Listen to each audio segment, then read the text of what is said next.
Bonjour, je suis Jean-Baptiste Lenoir, président de Coto. Je suis ancien élève, je suis sorti de l'ESIEA en 97. Mon parcours, il a commencé à l'ESIEA en fait, directement d'abord pour les études d'ingénieur et aussi durant mon stage de deuxième année où je suis parti en 93 à 40 km au sud de Ouagadougou pour construire une école élémentaire. Moi j'étais en deuxième année, donc j'avais accès à des ordinateurs, à internet et je voyais la révolution des télécoms arriver et c'était hyper excitant.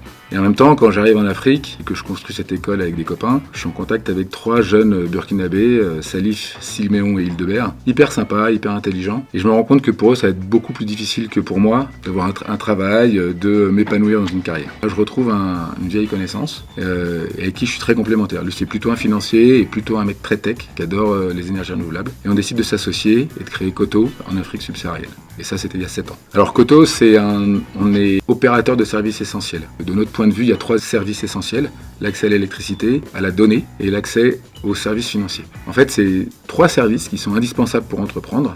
Et donc, dans des zones rurales où il n'y a pas d'infrastructure, mais finalement, ces services ne sont pas disponibles. Or, nous, on s'est dit, on va commencer par l'accès à l'énergie, qui est la base en fait de ces besoins-là, et sur lesquels on peut construire d'autres services. Avoir accès à un téléphone portable chargé, il faut un peu d'énergie. Donc notre solution permet de recharger les téléphones tout d'abord. Mais au-delà de ça, on peut aussi alimenter en électricité un récepteur satellite et un routeur Wi-Fi. Et donc à partir de là, on crée des hotspots Wi-Fi qui permettent aux villageois de se connecter à Internet pour des sommes assez modiques et de surfer pendant 1 heure, 2 heures, une journée. Moi je suis rentré à l'ESIEA en 91. Et je me souviens que sur la plaquette, il y avait 3 points principaux. Il y avait d'abord former l'homme et l'ingénieur. Je me suis toujours dit que la techno, c'est sympa, mais il faut aussi former notre conscience, notre ouverture et notre humanité, en fait. Il y avait l'adaptabilité. Je me disais que finalement, en travaillant et en faisant des études dans les nouvelles techno, par définition, elles sont nouvelles. Donc elles vont toujours être nouvelles, il va toujours falloir apprendre. Et donc s'adapter aux impacts de la technologie et aussi à son évolution. Et enfin, il y avait apprendre à apprendre. Ça, je pense que c'est fondamental. Donc, c'était les 3 points qui m'avaient beaucoup marqué et qui m'ont vraiment motivé pour aller à l'école et que j'ai toujours réutilisé finalement.